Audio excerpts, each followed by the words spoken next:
Yes, everyone, welcome to the build-up with me, Cecil Jee and James B. How you feeling, James? It's a big game today, Arsenal versus Watford. Big game. It's a game we should be winning. Continuing the run of 10 games unbeaten if we win today and going into international break happy. How are you feeling? Nervous because we said it in the title of the warm-up. Yep. This is the kind of game Arsenal should win, and under Arteta haven't always. In a weird way, the beating Villa, beating Spurs, beating Leicester, Arsenal have shown they've got that performance in them under Arteta. Right. The nice thing has been the run. So this is a massive opportunity to go in, level at least. Well, no, obviously it depends what West Ham do, but very much in touch with top four. Yep. Dare I say, in touch with the league leaders if we win. Obviously with Chelsea dropping points, and I think Liverpool can leapfrog them today. So it's a massive opportunity to drag ourselves back in amongst it with the big boys. I'm not saying we're going to be in a title race, obviously not. But you don't want to go into mid-November too far from them, especially a club of this size. So there's a big opportunity, and hopefully we take it. It is. You're right then when you said that this is a sort of club or sort of fixture where Arsenal may slip up. Obviously, Watford stopped Liverpool with their unbeaten run as well. That was this team that did it. So hopefully we can continue our run today. And I don't know if you watched Arteta's. Do you see that big press conference? This big I saw his interview with Amy Lawrence. I saw clips of it. I'll be honest. It's been a busy weekend, and we've been doing a lot of prep, and you can see later in the show why. And I know Josh Kroenke's done an interview and stuff. I think we'll discuss them and dissect them more next week.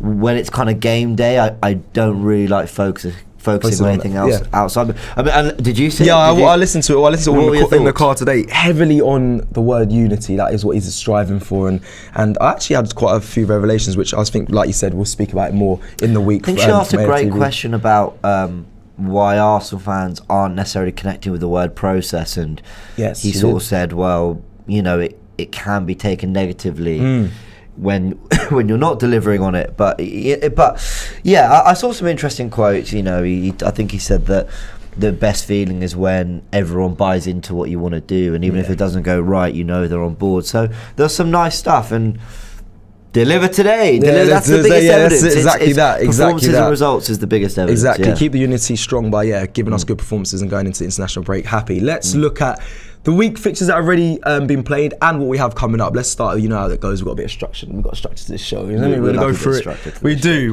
Let's look at the match week fixtures. Well, the results. The results are fascinating. I mean, start with the Friday night Southampton Villa. Dare I say, slightly surprised Dean Smith's still in the job. I don't want to be too harsh because he did an amazing job to get Villa into the Premier League with a late run of the Championship that season. Keeps them afloat. Everyone thought they were going down, and then basically makes them a top 10 side. I don't think they finished in the top 10, but they were thereabouts. This season, not so good. They lose at Southampton. I think that's 5 defeats on the bounce. So yeah, it's poor. And then the shenanigans at Old Trafford. Did you watch it? I watched the whole game. I also want to quickly talk about the Southampton the Armstrong's goal. They remember that Che Adams goal when you spoke about he scored obviously against Watford. A lot of them, they're scoring a lot of first touch finishes, top corner. It was a very great goal, that Southampton goal. But yeah, I did watch City destroying Man United, and I watched all the fan cams of the United people. Absolutely destroyed them. And before, I think actually City took them lightly. They're so comfortable. Like, it's like they didn't put their foot down on the gas. They scored their goals and it was like, do you know what? We'll keep it like this. They had all possession. It was light work. Well done to United View Flex, Saeed, everyone. All these guys we know who make great United content. For making, because I was watching a lot of their videos, not just to kind of laugh about it, but also to kind of figure out what's going on. Agreed. And I listened to a lot of the pundits. I'm not going to go into names and stuff because it's across various broadcasters and online or whatever, and I just can't believe what I'm hearing them say. Roy Keane? I was shocked because they're all they're all coming from slightly different angles. So I don't want to go into the nitty gritty, but I'm listening to some of the stuff. I'm like, just say it how it is. This is rubbish, and it's actually been poor for a long time. You were just lucky that Liverpool were poor last year, and listen, they're probably despite all this, they're probably still a better side than Arsenal. I mean, I don't know. It'll be interesting to see what happens at Old Trafford in a couple of weeks.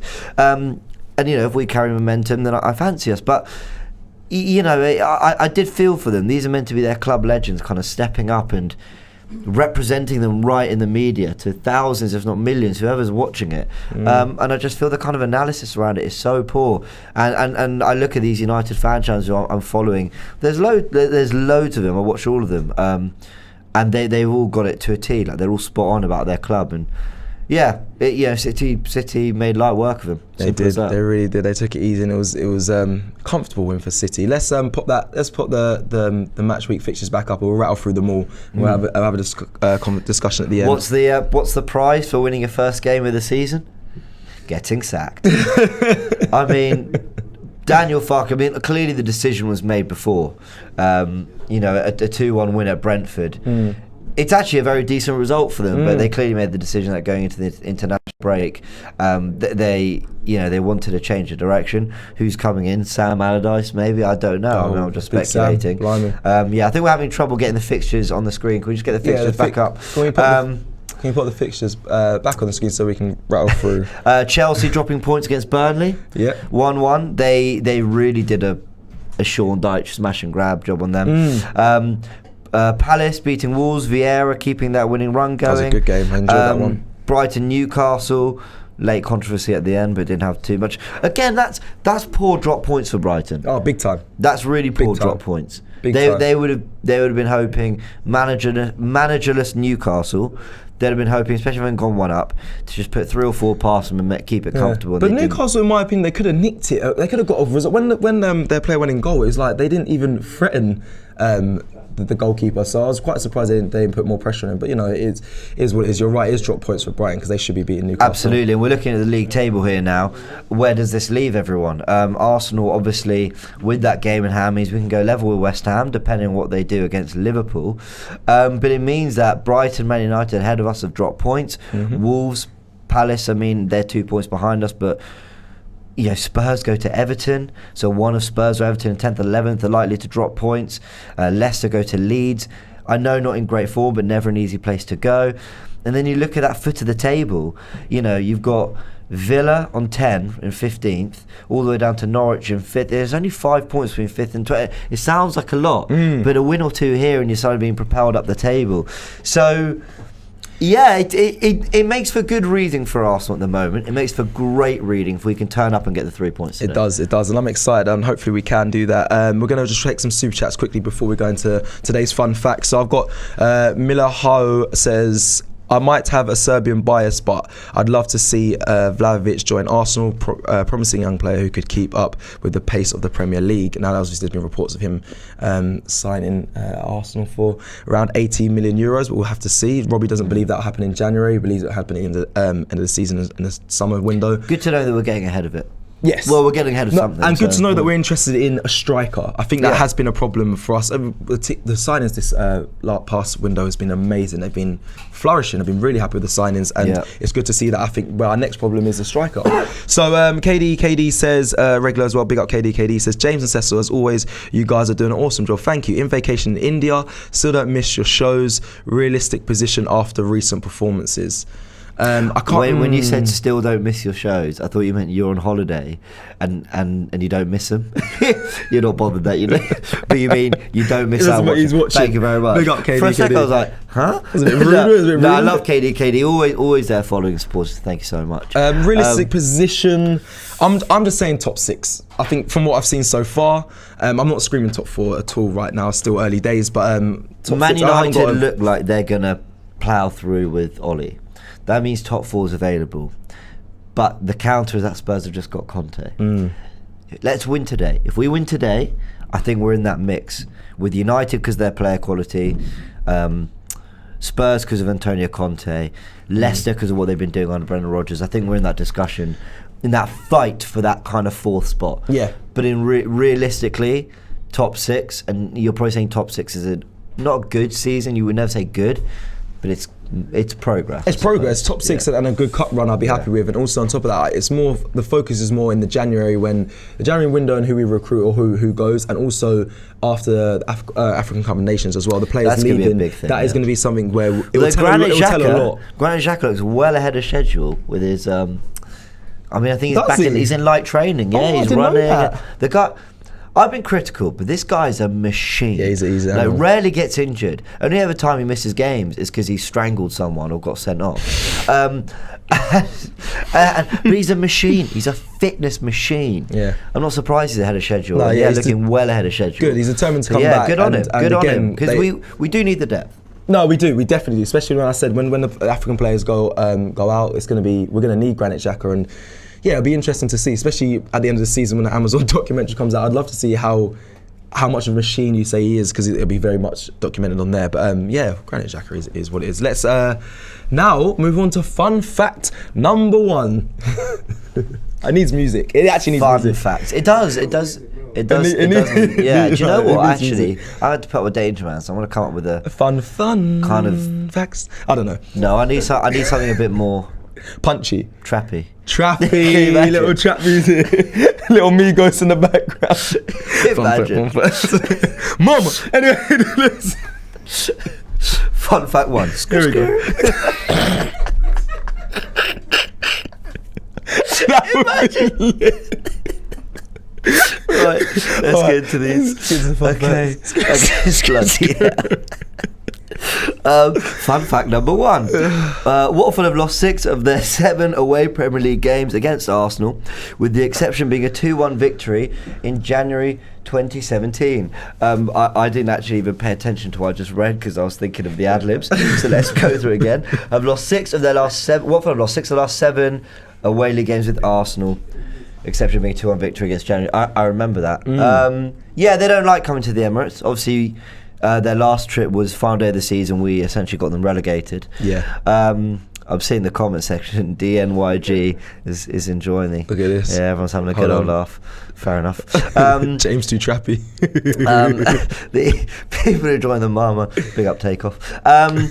Yeah, Watford don't like coming to the Emirates. Yeah, I think it's kind of this, you know. Yeah, that's the kind of record we want to have against clubs like Watford, you know, with all due respect. Yeah. Should we go into fun fact 2? Yes, I'm not gonna. Oh, it's shame. It's just we'll work on it. We've got the international break for this, right?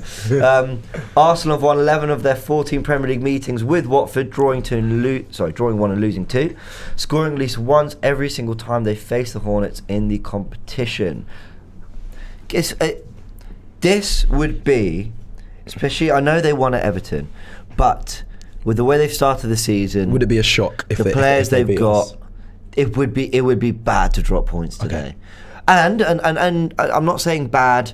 Arteta out, everything he's done, down the bin, whatever. But it would just be a very bad day at the office. Yeah. Like, we've got to start looking at everything with a bit more context. I think everyone's realising that our start to the season wasn't as bad. I mean, it was bad in terms of results, but when you apply context and everything, it wasn't as bad as people made out. At the same time, some of the wins haven't been as good. You know, beating Tottenham, putting 3, because then our next 2 forms now great. So just context with everything. But today would be a really bad day for the office if we don't turn up. Yeah, I was going to say, would it be a surprising one as well for you? So, do you expect Arsenal to clean up today, or you not clean up, but they've got to win. Like, you've got to. We put a performance against Leicester, put on a performance against Villa. Right. Today, yes, I'd like to see a performance, but get the 3 points, climb that table. Keep yourself in contention, build momentum, because there's some tough games coming.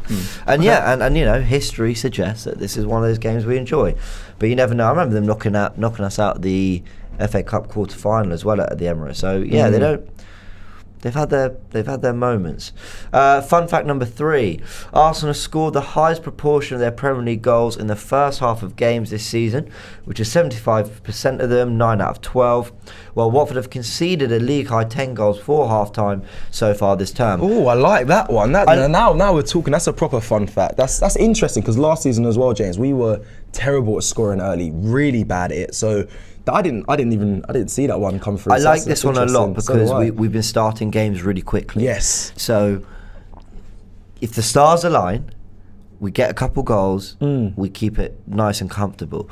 I have a feeling that they are a little bit rejuvenated under Ranieri. I know they lost at home to Southampton, but they did score 5 at Everton. They weren't even unlucky. They outshot them in that game.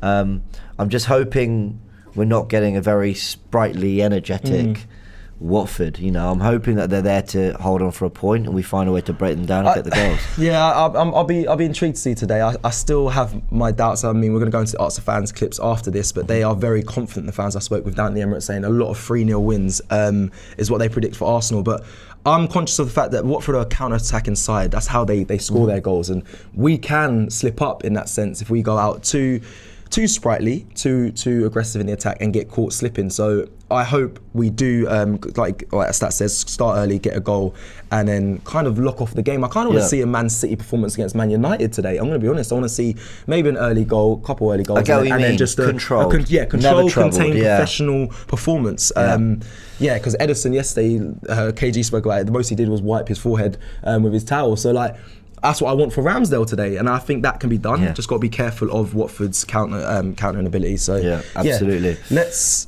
I was going to say, let's move on. I spoke about the fans I spoke with. A lot of confidence, a lot of 3-0 wins. Let's hear what they had to say this week down at the Emirates Stadium. Watford come here this Sunday. We're currently on the up. They started the season very well, actually. They beat Aston Villa. They also beat Everton 5-2, but for me that was a freak result because their performances haven't been great. Now I want to ask you, how do you think we'll get on this Sunday against Watford? Watford this Sunday here at the Emirates. How do you think that game will play out? Do you think we'll get a result? I hope we do. It's my only game here, so I hope so. I think on the pace we're on right now, I think so. I think so. Hopefully, I mean, I'm thinking 3-0.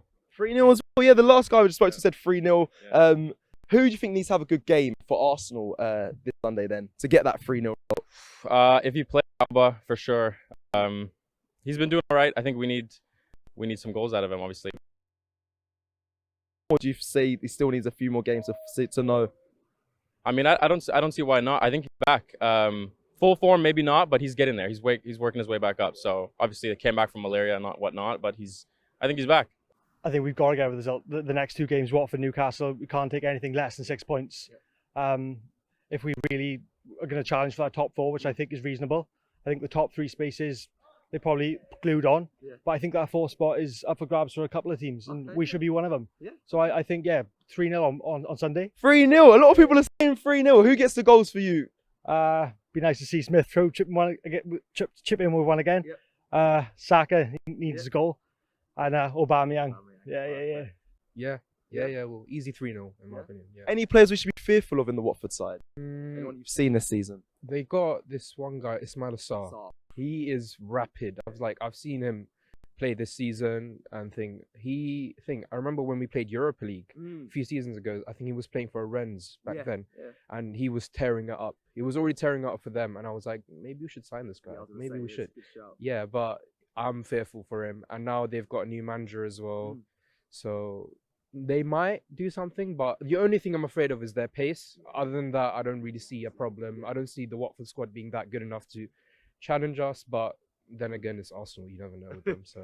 And you said 3-0 there, so you're confident in Ramsdale to keep a clean sheet. Let me know who do you think will score the goals. I think Alba's going to get 2. Alba's going to get 2 because he's in form now. You can see it, like the way he's posting, everything, celebration. So 2 for Aubameyang. I want to say 1 for Lacazette as well. Okay, and the last question, we take on Watford this Sunday. How do you think we'll do this Sunday? Do you think we'll get the result? Do you think we'll win? Maybe a draw? Do you think we might lose our unbeaten streak? Well, as long as Ramsdale in goal, I can't really complain too much. Boy's done well. Big fan of him? Aye. Well, put a lot of faith in him, young age. Flung him straight in, especially with Leno being top class keeper as well. So I'd say deserves his chance. He's shown they can do it. And Watford, if they play the way they've been playing, I can't see them losing. You can't see them losing, or you can see them losing? Can't. Sorry, can't see them losing. Okay, cool. No worries. But okay, give me a score prediction. 2-0. 2-0 Arsenal. So you guys, what they had to say this week down at the ground. Again, a lot of 3-0 wins, a lot of confidence, and I don't blame the fans, because what we've seen so far, we've seen a style of play, we've seen a process coming together. So I get it, and I am confident. I know in the warm-up I did predict 1-0 to Watford, but that's because every time I predict a loss for Arsenal, we've won. So I'm kind of sticking with that old tradition right now. I actually said 1-0 probably to Watford. Hopefully we'll get a result from that. But realistically, I would like to see a nice 4-1 win today. And obviously I'm going down there, so it'd be nice to see anyone who's down at the game today. If you're there, come say hello. We'd love to catch up, and hopefully it'll be a nice atmosphere and a nice win into the international break, and then we'll be heading up, setting up ready for the Liverpool fixture. But how are you feeling after seeing that? You've seen the fans obviously very confident. Are you on that same wavelength? We'll go to super chats after I get you off. I'm definitely feeling a lot more positive about the team. I said I need to see a run. We're getting that. Yep. I think Arteta's definitely winning me back over. I don't think he ever really kind of lost my support. I just think that's an interesting one. Well, because it's one of those where when he's in bad form, and I'm not saying Arteta out, people say, oh, well, you love the manager, stop sticking up for him. When he's doing really well and I'm not on the bandwagon, then people think, well, you Arteta out. No, I just need to keep seeing more. Like game by game, is that how you're taking it? He kind of takes as much as he gives, if that makes sense. Yeah. So yeah, I'm a little. I'm still yet to see him. If he wins today, he'll have completed, as I said in the warm-up, a real run. Yeah. So yeah. Okay, let me just take these Snapchats. Let me take these super chats. KD says, win today, we will place at 5th position after years. Has been a while. Jeremy Higson says, big up guys. Nothing better than waking with you guys. Come on, Gooners, from, I'm assuming that's Canada. KD says, at Turkish, he does it before every video. Okay, I don't know what that's in reference to, but that's fine. Reference to. DNYG says, I fancy James being more of a drill guy. Big ups for the content, fam. 3-0 Arsenal. Again, another 3-0 win. They want you to be the drilly James, not trappy James. But, it works. I like trappy James. I know what you're like in the office, playing the trap music every week. Alex Smith says, let's have a good win. 2-0. I say, and then later, the ladies are playing later. I hope Tobin Heath plays later as well.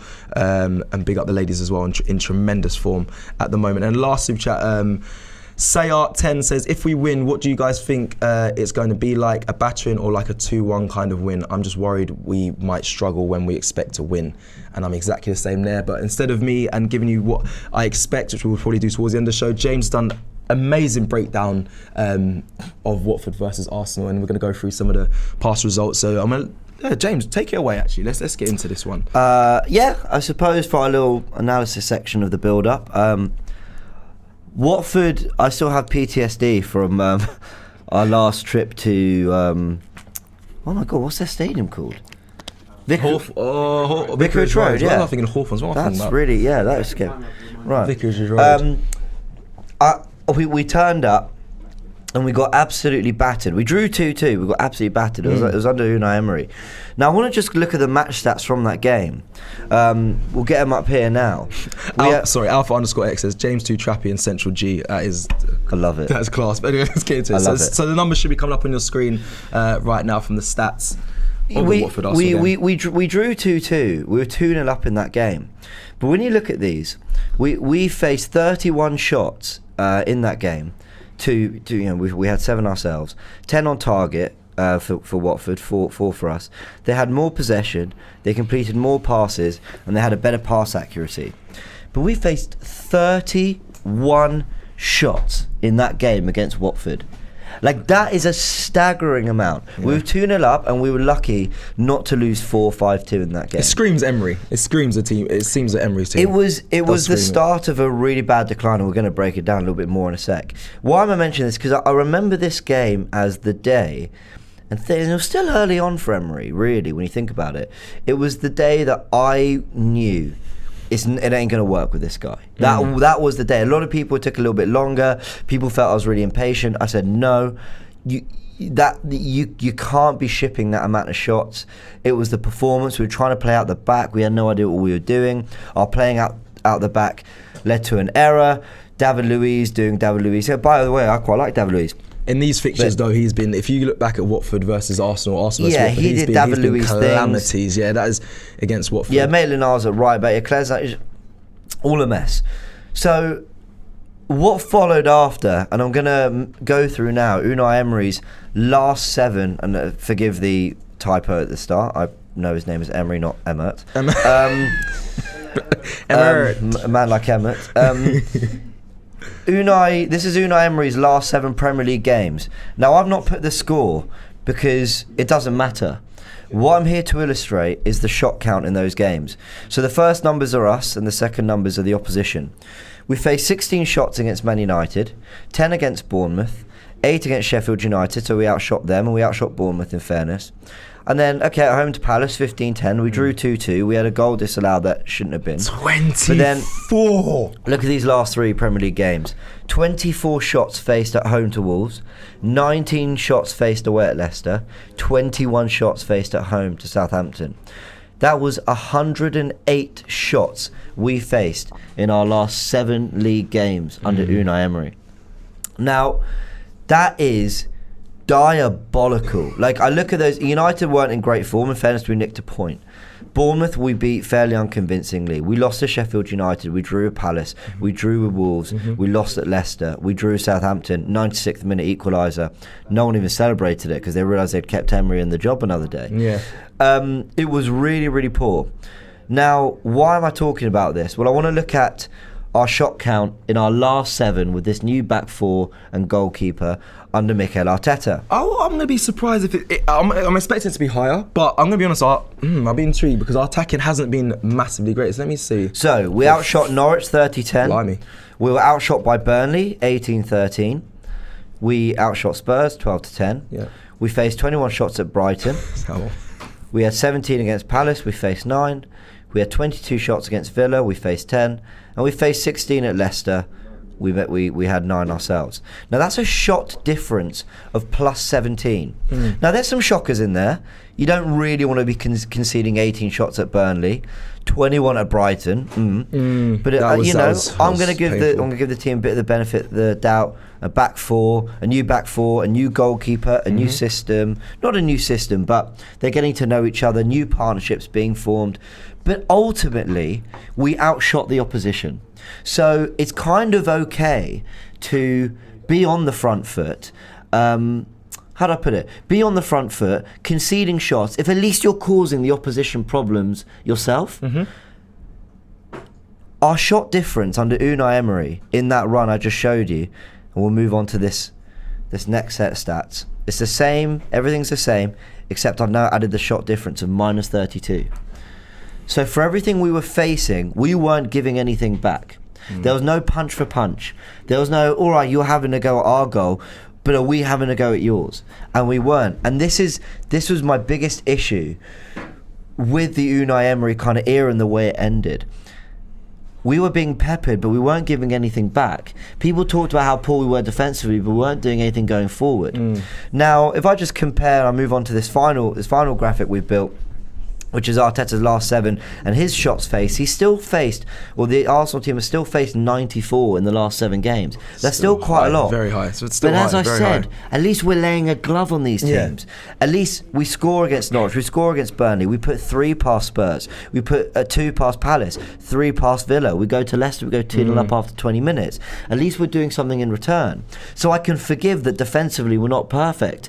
Even though, a lot of clean sheets and improvement in those areas, we're not perfect. But at least we're doing something going the other way. And this is why I feel when people say, oh, but look at Emery's record, why didn't we give him more time? Because we weren't laying a glove on teams. And at least here, we are. At least we're doing something going the other way. And when you score enough goals, you give the opposition a reason to fear you. Okay, I'm not going to massively challenge too much. I do want to ask questions because obviously Emery has done well at Villarreal, obviously knocked us out, done well at Man United. What do you think it was down to, Jane? Do you think that he didn't have the players at Arsenal to make more of what we had at when he was here as a manager? Or were you also, another separate question, were you more angry at, like, again, the style of play that Arsenal were trying to implement under Emery? Like, what was wrong? Because Arteta seemed to have found something. I'm so glad you asked that question. And I actually think you can talk about coaching, all these things. I don't think anyone can rightly argue that Arteta is a better coach than Emery. Look what he's achieved in the game. Won the Europa League with Villarreal, knocked us out.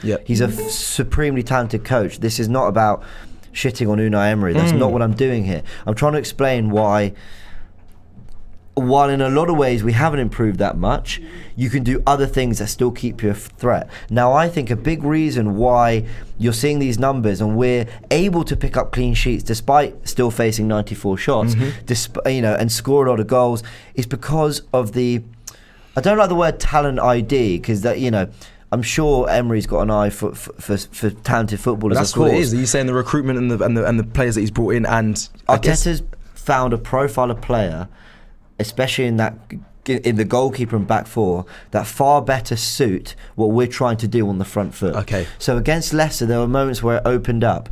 But Ben White and Gabriel on the recovery, Tomiyasu as well, they are superb. They're athletic. Nuno Tavares and Tierney as well. They're really athletic defenders they intercept, they get in front of their men, they're quick, they win their aerial duels. And that is because when the team is going the other way, you've got players who can sweep up. Now, that defence in that Watford game where we shipped 31 goals with Ainsley Maitland-Niles, Socrates, David Luiz and Ser Kolasinac.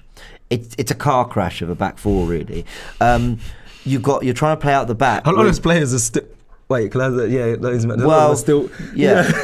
Well, but if you include first. Leno, 3 of the 5 are still there, but none of them are first teamers. Correct. Only Maitland-Niles is getting regular minutes, and it's in midfield. Yeah. So the point I'm trying to make with all this is, I think we've got the personnel now to much better do what it is we want to do against sides like Watford, and that's why at times we have played brilliant football, we have carved teams open, and we have looked assured enough at the back. Sure, we're still shipping a lot of shots, but at least we're doing something going the other way, and that's what I've really enjoyed in the last 7. We actually look like we can score goals and different goals.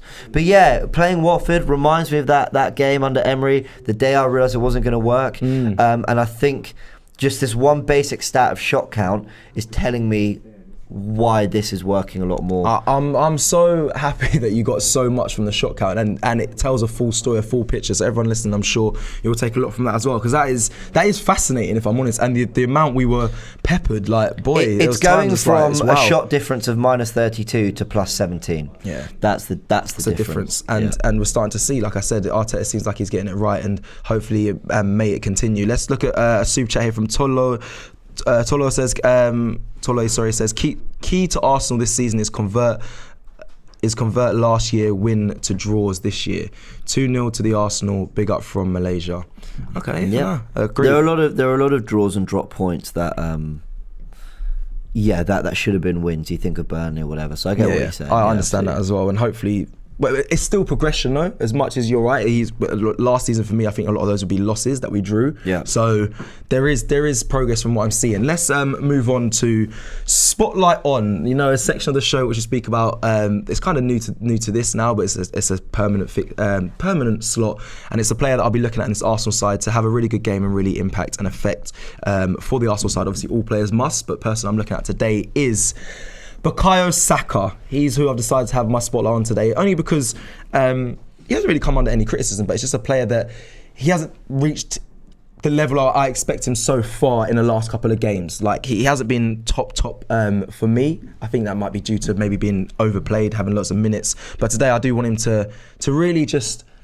There's not many naysayers out there, but I want him to have a really good game and really shine and be the guy that brings us over the line today, especially going into the international break as well. It'd be really good for him to really contribute to a goal or score. Saka's not hit the heights of last season yet, but that's okay. He's been chucked on the left, he's played a lot of football, and he's still contributing with assists, goals, and being part of a lot of our key play. So yeah, I understand why the spotlight's a little bit on Bukayo Saka, but yeah, if Saka turns up, we'll cause some problems. So, I'm excited to see him play. I'm sure he'll start on the right. We'll probably have Smith Rowe on the left. Yeah. Looking forward to it.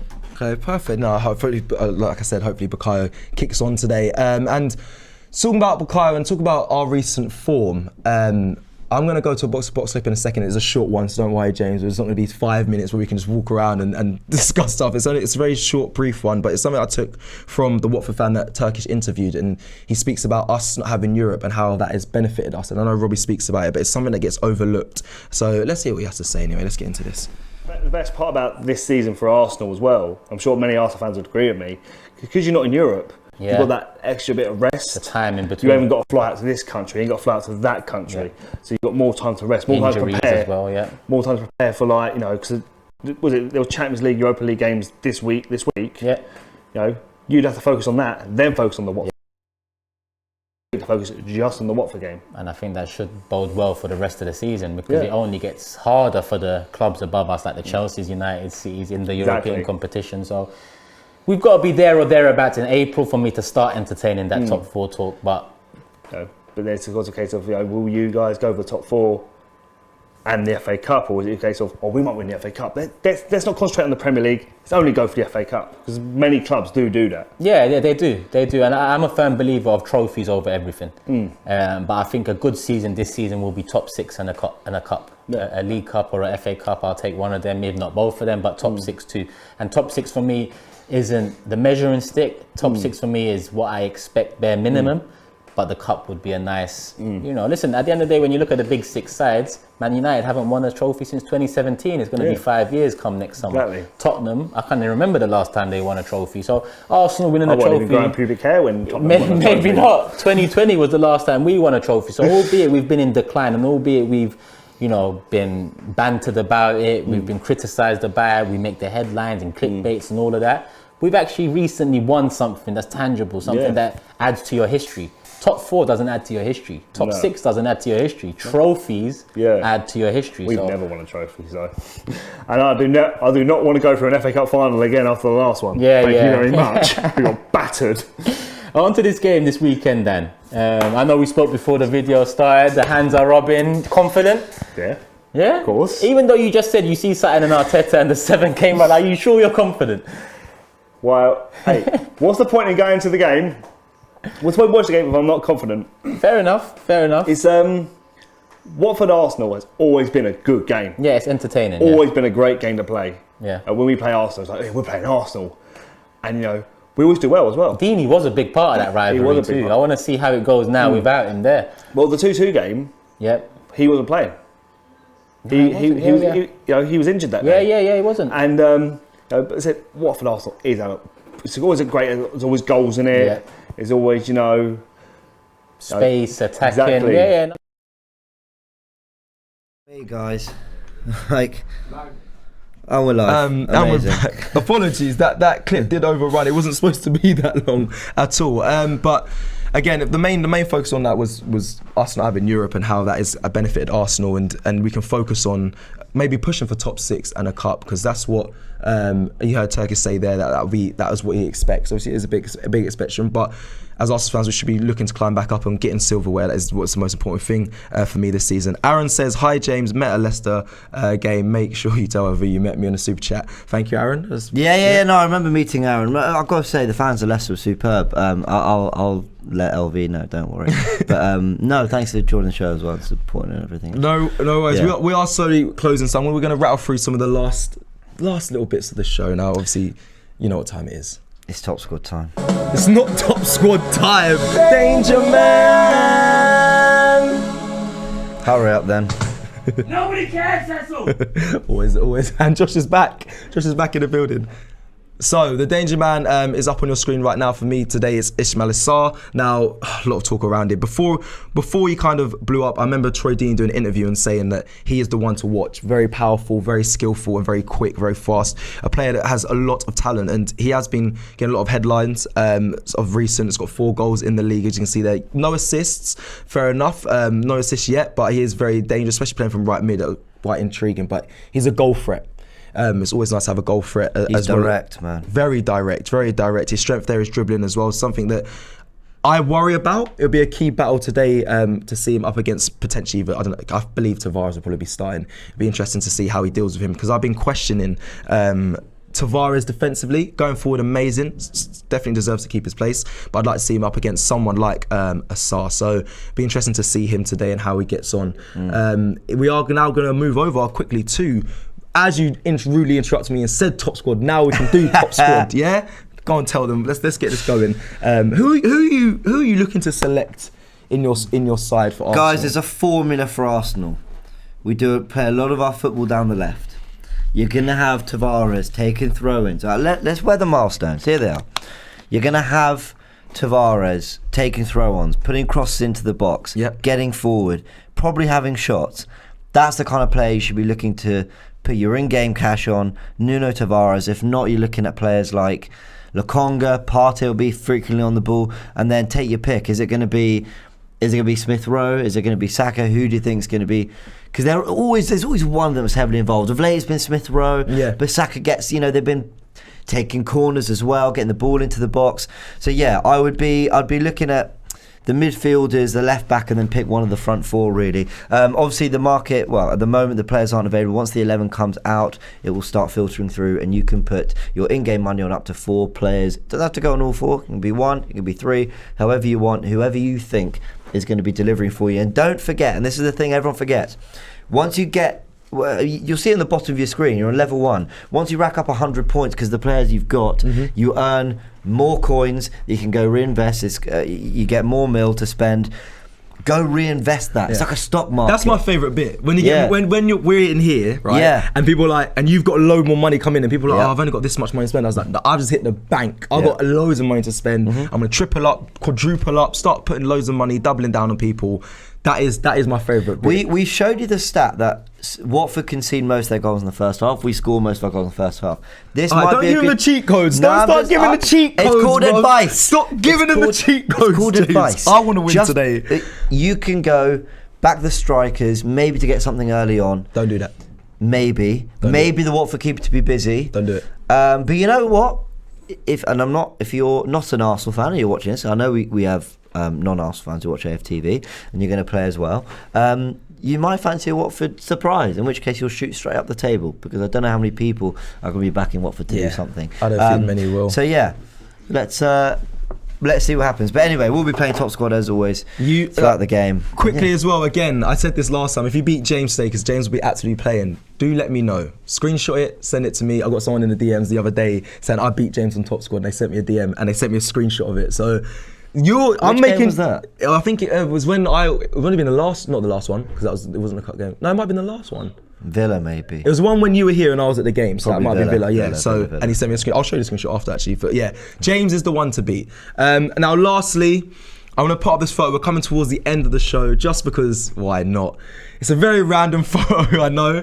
But this was me playing back in the day for Crawley Town against Watford. Big game, probably the biggest game. It was, as you can see there, me representing the number 10. Nobody cares. No, I'm getting a nobody cares, but I feel like it was relevant. There it is, Josh in the background. Back in my playing days, we played Watford, and at the back there's Alex Jakubak, and he was a great striker, friends with Troy Deeney, came through the ranks. Watford had a great side. Don't ask me why I'm gripping onto man's shorts. I don't know. This is why this photo got used in the programme as well, for Crawley as well, because I had a really good game. You got around him. You'd done the job. I done him. Then I was like putting him back to say, let me come take you on again. But yeah, I beat the player. But yeah, I just thought we'd end on that. Very funny photo. Back in the playing days, throwing it back. I used to kick, boy. Used to be all right. I can't lie. Anyway, thank you. If he's never told you before. If I haven't told you already. But thank you, everyone, for watching today's build-up show. And make sure you stay tuned, because there's more coming in the Starting 11 show, then the watch-along, then full-time and fan cams. Make sure you guys stay tuned. Thank you for watching. We'll see you next time. Peace.